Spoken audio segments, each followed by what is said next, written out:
Picture a hot August afternoon in 1943. The sun beats down over endless fields of corn in the American Midwest. Heat shimmers above the dirt roads, and somewhere near the quiet town of Salina, Kansas, the clang of a metal bell cuts across a barbed wire compound. Inside the wire, hundreds of Japanese soldiers stir. They shuffle into line, boots scuffing against the packed earth, guarded by American MPs with rifles slung casually over their shoulders. Among the men is a 23-year-old sergeant. His name, Hiroshi Tanaka.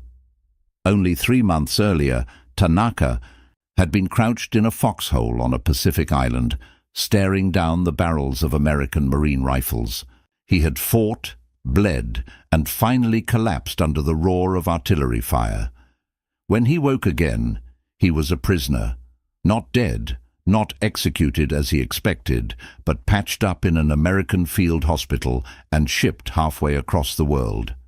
Now, here he stands in Kansas, far from the sea, far from the empire, far from everything he has ever known. Tanaka braces himself as the line inches forward. His mind replays everything he was told back home. Americans are barbarians. Americans will starve you, beat you, mock your honor. To surrender is worse than death. You will suffer, and you will long for the emperor's justice. That is what he expects.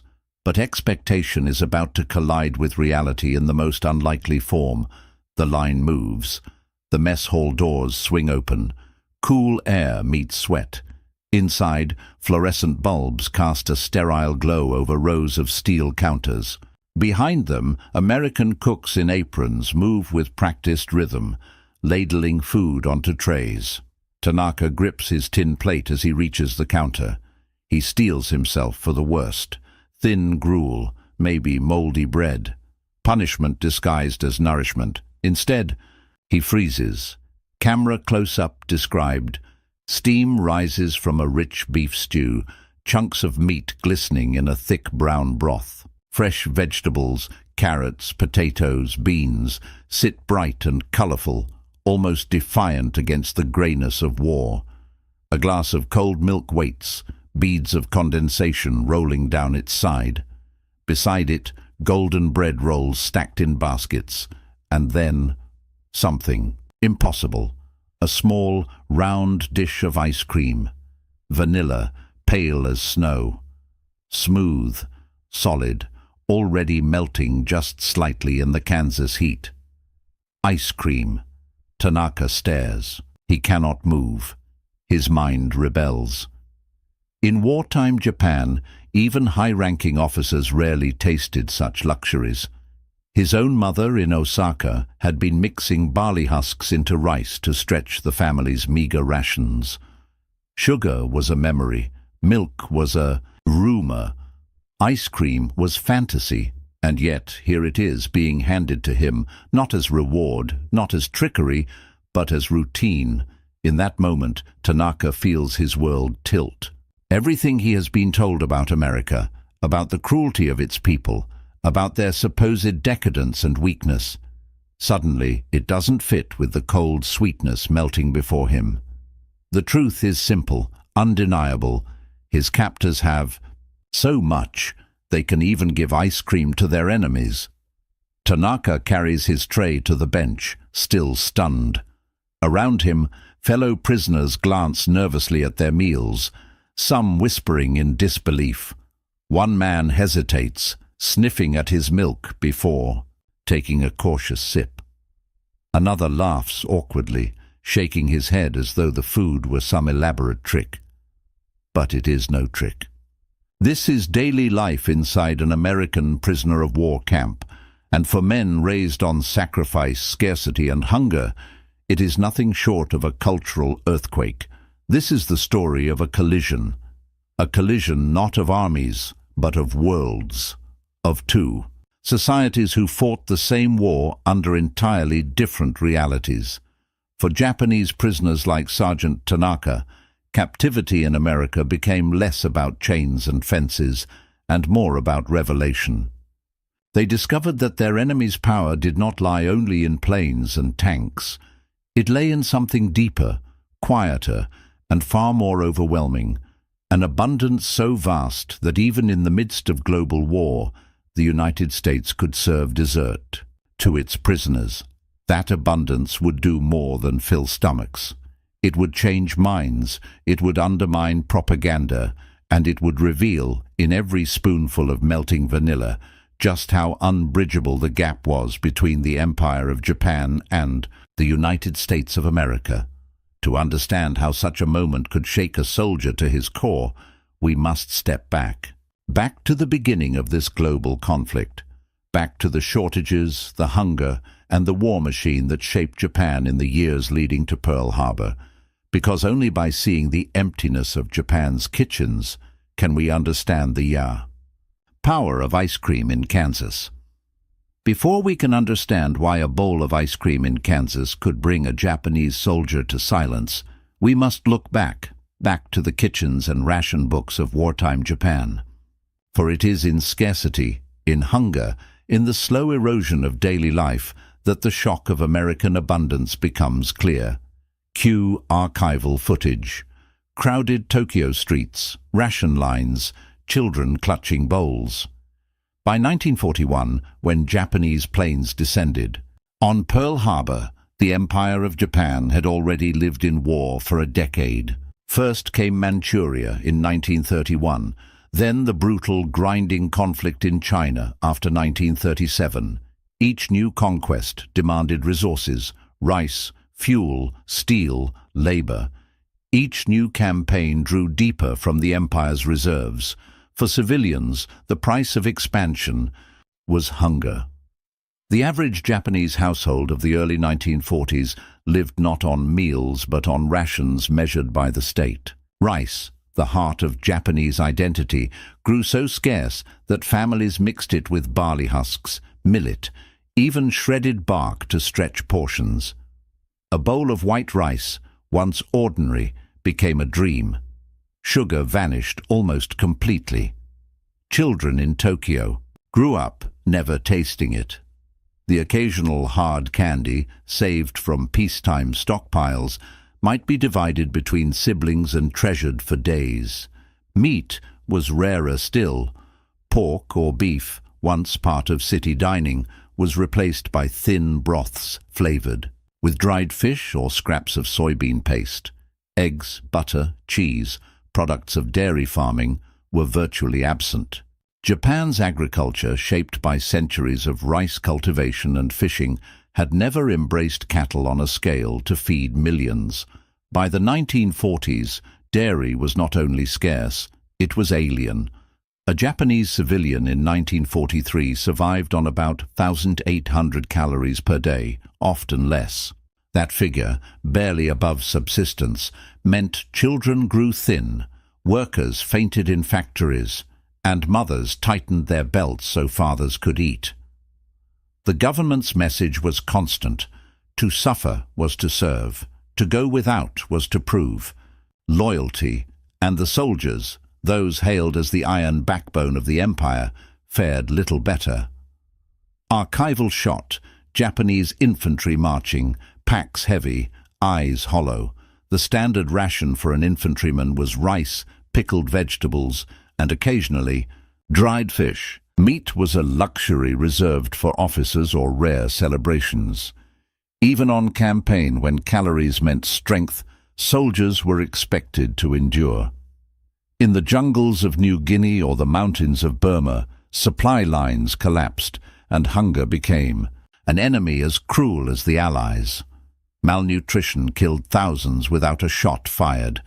For men like Sergeant Hiroshi Tanaka, raised in this environment, scarcity was normal. Hunger was not an exception, it was daily life. Across the Pacific, the picture was very different. Yes, Americans too lived under wartime rationing. Posters urged families to save tin cans, plant victory gardens, conserve fuel. Meat, sugar, coffee, gasoline, all required ration stamps. But the numbers tell the truth. Even rationed America was a land of plenty compared to Japan. An American. Household in 1943 might complain of having only 2 pounds of sugar per person per month. In Japan, entire families went without any sugar for years. Housewives in Detroit sighed as butter disappeared from shelves, replaced with margarine. Housewives in Osaka had neither. Archival film. American children with ice cream cones. Women tending gardens. Grocers filling shelves. American children still drank milk with breakfast. They still ate eggs, cereal, fruit. Rationing meant limitation, not absence. Victory gardens filled in the gaps, but those gardens grew real vegetables, not weeds scraped from roadside ditches. The American soldier, too, carried abundance on his back. His rations contained chocolate, canned meats, powdered milk, cigarettes, and even chewing gum. He might grumble at the monotony, but the calories were plentiful. To Japanese eyes, a single American K-ration could look like a feast. The difference was more than numbers. It was philosophy. Japan had embraced total war. Every grain of rice, every ounce of steel, every drop of fuel was directed to the military machine. Civilians were expected to sacrifice, to endure deprivation as proof of loyalty. Hunger itself became patriotic. The United States took another path. Its leaders believed morale mattered as much as tanks. They rationed, yes, but rationed from a base of abundance. Factories churned out both weapons and refrigerators, uniforms and candy bars. American planners understood that comfort at home and in the field fed determination. Even luxuries like ice cream were deemed essential for morale. Consider this.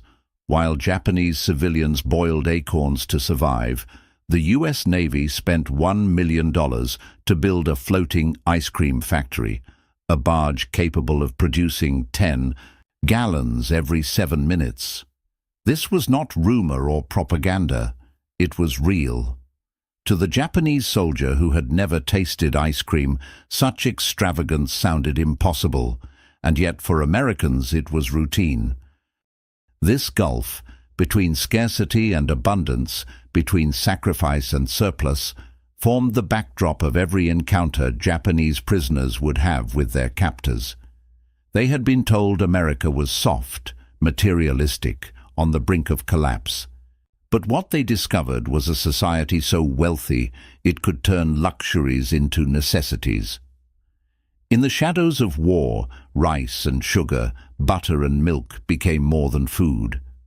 They became symbols, symbols of power, of capacity, of which nation truly held the advantage. So when Sergeant Hiroshi Tanaka stared at that bowl of ice cream in Kansas, he was not just looking at dessert. He was staring into the vast chasm between his world and America's, a chasm filled not with bullets, but with abundance. In the next chapter, we will follow Tanaka and his fellow prisoners beyond the mess hall, through the gates of America's prisoner of war camps, into the barracks and work fields, to see how abundance reshaped captivity itself. Because behind the wire, the shock of ice cream was only the beginning. For Japanese soldiers, capture was never supposed to happen. Their code, rooted in Bushido, taught that surrender was shameful, worse than death itself. To be taken alive meant dishonor not only for the soldier, but for his entire family. Better to die by one's own hand than to kneel before the enemy. And yet, on the battlefields of the Pacific, some men did survive. They were wounded beyond resistance, knocked unconscious in explosions, or overwhelmed by superior firepower.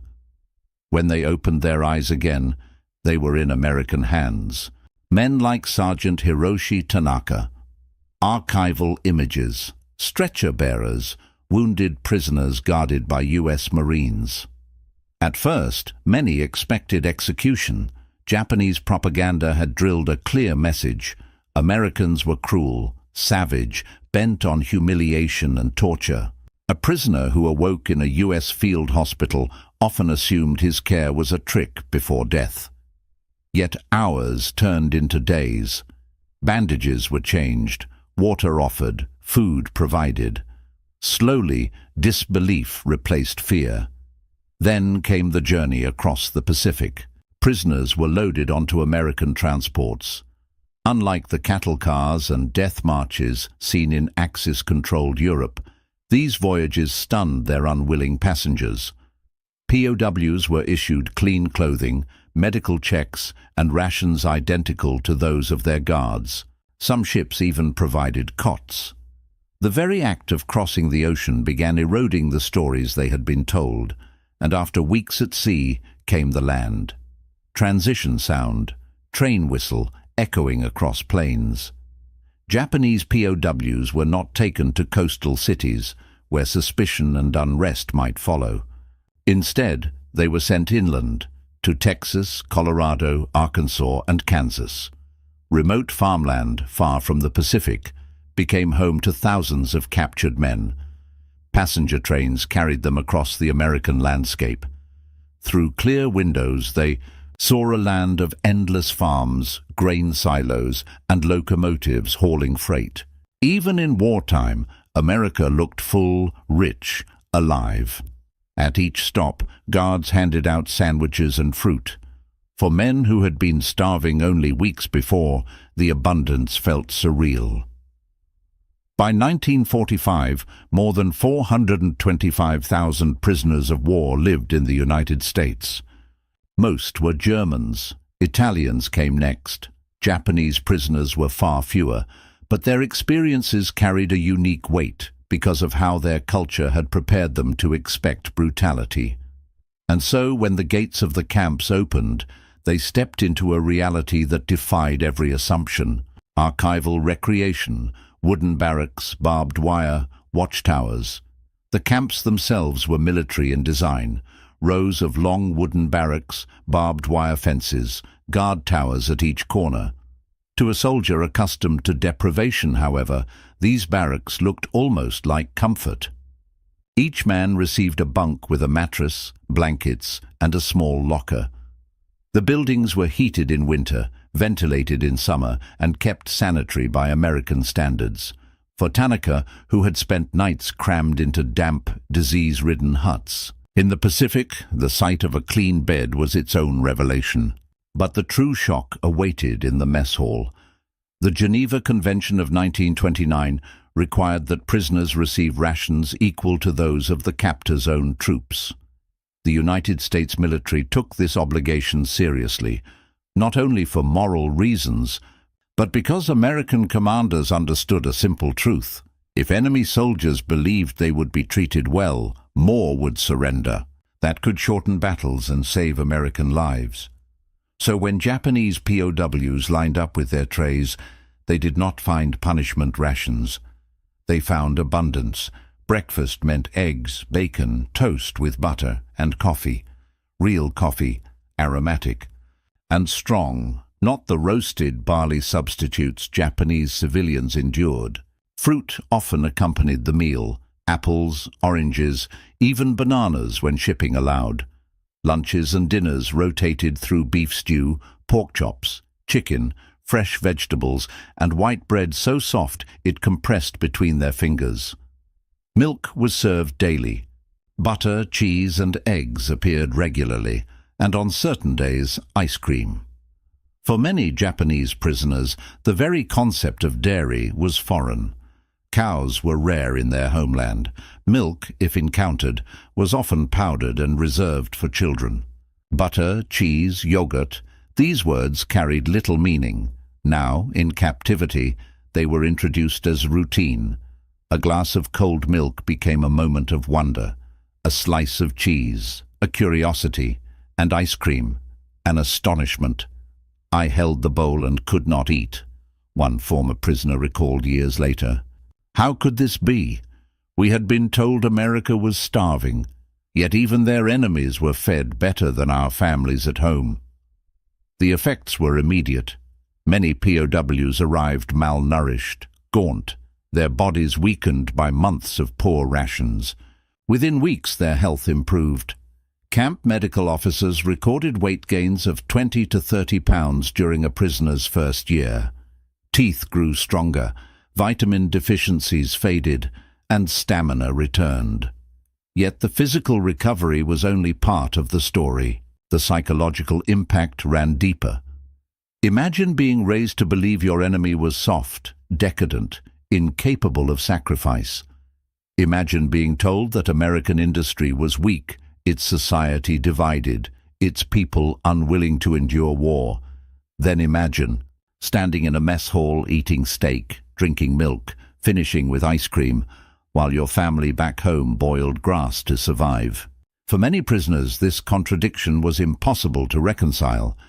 It shook not only their faith in propaganda, but their understanding of the war itself. Archival image, prisoners playing baseball, others in classrooms. Life in the camps extended beyond meals. Under Geneva rules, prisoners were permitted work assignments, recreation, and education. Japanese POWs were often sent to local farms, harvesting crops or maintaining campgrounds. They were paid small wages, 25 cents a day, which they could spend in canteens. And what could they buy? Cigarettes, chocolate, soap, sometimes even beer and ice cream. Goods unavailable in Japan's largest cities, available here to men behind barbed wire. Inside the wire, prisoners joined classes in English, history, or technical skills. They played baseball with American guards, learned songs, even staged plays. None of it erased the fact of captivity, but all of it reinforced one truth. America had so much that it could extend comfort even to enemies. For men like Sergeant Tanaka, this created a paradox. He was still a prisoner, still cut off from home, still dishonored by capture. Yet day by day, the reality pressed in. He was eating better than his commanding officers ever had. He was healthier than his family back in Osaka, and he was learning, slowly, that the enemy he had been taught to hate was not only powerful, but generous. In the barracks at night, prisoners whispered about what they had seen. Could it be true that Americans built ships only to make ice cream? Could it be true that soldiers complained about rations richer than any Japanese banquet? Could it be true that a nation so indulgent could still fight and win such a vast war? The answers lay not just in the camps, but across the Pacific. For America's abundance was not confined to Kansas or Texas. It stretched into the oceans, into the very heart of the war itself. By the middle of the war, Japanese prisoners had grown accustomed to the routines of American camps. The fences, the barracks, the morning roll calls, all of these became familiar. But one truth never ceased to unsettle them. Their captors lived in a world of plenty, and that abundance, far from trivial, became a weapon as decisive as any rifle. Archival footage, American assembly lines, farms, soldiers laughing with bowls of ice cream. In 1943, the United States fed not only its own population of more than 130 million, but also millions of Allied troops overseas, plus Britain under Lend-Lease. Ships crossed the Atlantic with canned goods, powdered milk, wheat, and meat. American farms, mechanized and vast, produced surpluses beyond what Japanese planners could imagine. And still, in the middle of global war, Americans made time for luxuries. Ice cream was not an accident of surplus, it was policy. The American military declared it essential for morale. From North Africa to the Aleutians, commanders reported that nothing lifted spirits like a frozen treat. In 1942, the Navy invested $1 million in a floating ice cream factory, a barge capable of producing 10 gallons every 7 minutes. It followed the Pacific Fleet, churning out sweetness in the shadow of war. Imagine the scale. Ships, armed with guns, planes, and torpedoes, escorted by a vessel whose sole mission was dessert. To Japanese soldiers taught to treasure every grain of rice, this seemed impossible. And yet, it was true. Archival recreation. Navy sailors eating ice cream on deck, laughing. American soldiers expected ice cream. They ate it at bases, aboard carriers, even in combat zones. Complaints about flavor or texture circulated in letters home, while Japanese civilians boiled tree bark to stretch their meals. For the prisoners, behind the wire, word of these ice cream barges spread quickly. Guards mentioned them casually, or sailors wrote letters that prisoners glimpsed during work assignments. Each rumor carried the same message. America had so much, it could afford extravagance even in the middle of war. The psychological effect was profound. If the enemy could build ships just to make ice cream, how could Japan ever hope to prevail? This abundance reshaped the psychology of captivity. Camp doctors recorded not only weight gain, but improved health and mood. Prisoners who had arrived sullen and suspicious grew more reflective. They asked questions in English classes, joined baseball games with guards, and even joked with Americans over shared cigarettes. The propaganda they had believed, that Americans were weak, divided, corrupt, crumbled with every meal. The evidence before them was undeniable. Their enemy was strong because it was wealthy, and generous because it could afford to be. The American philosophy of abundance contrasted starkly with Japan's culture of sacrifice. Where Japanese leaders demanded endurance, Americans offered comfort. Where Japan glorified hunger as proof of loyalty, America saw nourishment as a necessity. For prisoners, this reversal was disorienting. Canteens inside the camps made the point even sharper. With their wages, earned from agricultural labor or camp maintenance, prisoners could buy goods unavailable in Tokyo itself. Chocolate bars, cigarettes, soap, even beer. In some camps they could purchase additional ice cream. The sight of an Mai, enemy prisoner buying candy with pocket change, was not lost on American civilians. Locals who worked near the camps sometimes reacted with outrage. Why should prisoners enjoy luxuries when their own sons were dying overseas? But the military held firm. Treating POWs well was both moral obligation and strategy. If Japanese soldiers spread word that capture meant survival, surrender might become more common. Japanese intelligence eventually received reports of these conditions. At first, Tokyo dismissed them as propaganda. Ice cream for prisoners? Impossible. Daily meat rations? Absurd. But neutral observers, like Swiss Red Cross inspectors, confirmed the accounts. Slowly, disbelief turned to alarm. Because abundance was more than kindness, it was psychological warfare. Not planned, perhaps, but devastating all the same. Every bite of buttered bread, every sip of milk, every bowl of ice cream whispered the same truth to Japanese prisoners. America was fighting a different war, a war it could not lose. In the barracks at night, prisoners debated quietly. Some argued it was a trick, a temporary show. Others insisted it was reality. Younger men, raised only in wartime deprivation, struggled most. For them, captivity was the first time they had ever been full. The transformation extended beyond food. Baseball games, English classes, camp theaters, all these reinforced the image of America as not merely powerful, but confident, relaxed, unafraid to extend humanity even to foes. It was difficult to hate a guard who taught you to swing a bat, or an officer who explained American slang with a smile. Americans are strange, one prisoner wrote in a secret letter. They laugh, they waste, they feed us like brothers. How can such people lose a war? By late 1944, the effects began reaching the front. Rumors of American abundance trickled into Japanese units. Soldiers whispered that capture might not mean torture, but survival. Reports noted that surrender rates, once unthinkable, began to rise in hopeless battles. The iron code of death before dishonor was cracking, not everywhere, not always, but enough to trouble commanders. Japanese officers responded with harsher discipline, punishing men who spoke of POW life, censoring letters, spreading counter-propaganda. But no censorship could erase the truth visible in returning prisoners. Men heavier, healthier, sometimes openly skeptical of Japan's destiny. Abundance had become a weapon, not of intention, but of existence. The sheer scale of America's production, the ability to serve ice cream to prisoners while waging war on 2 continents, revealed a reality that bullets alone could not express. For Japanese soldiers like Sergeant Tanaka, every meal was a reminder.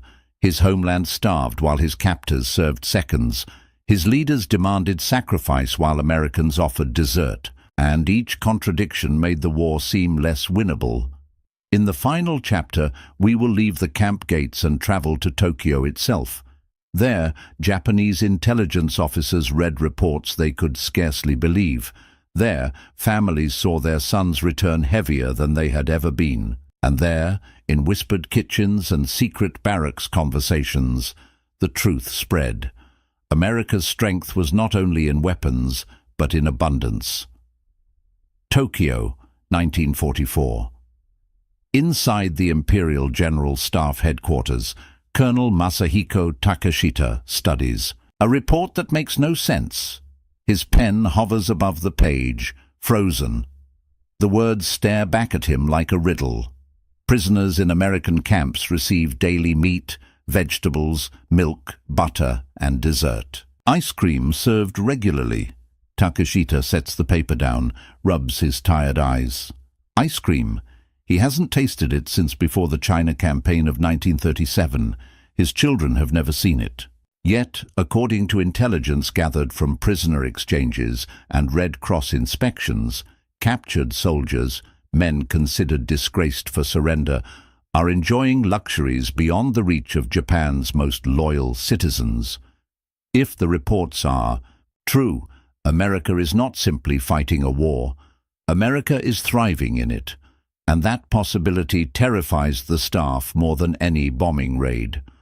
From late 1943 onward, intelligence cables confirmed what prisoners themselves described. Neutral inspectors, Swiss and Swedish, toured American camps. Their reports were blunt. 3 meals daily, modern kitchens, medical care, recreational activities. For German and Italian captives, this was surprising.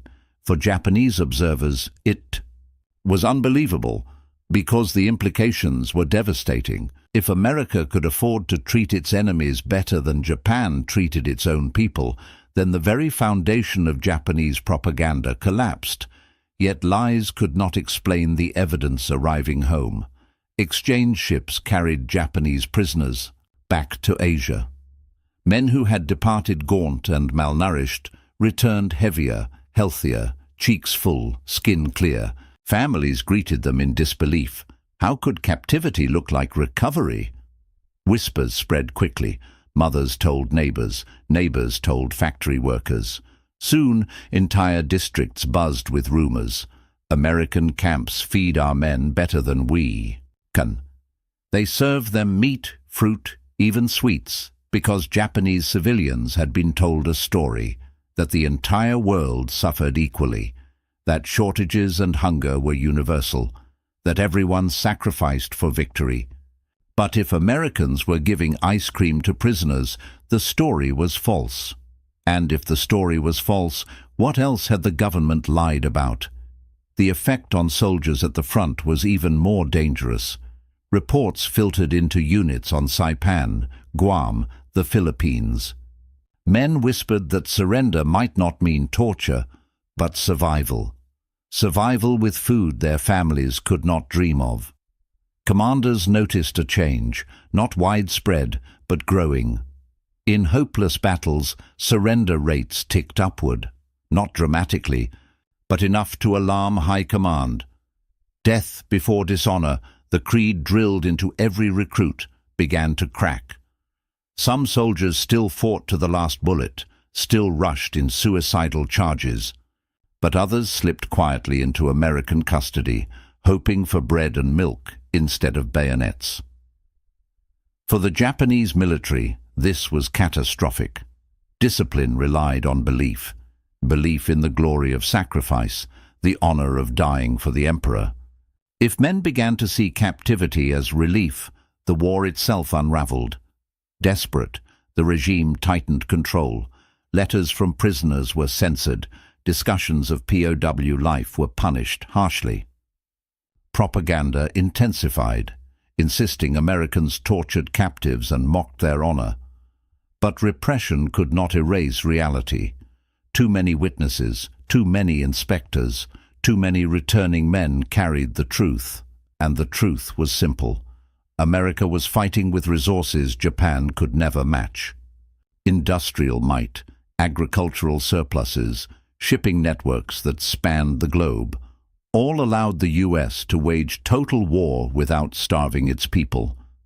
The very abundance that appeared frivolous to Japanese eyes, ice cream, chocolate, cigarettes, was proof of overwhelming strength.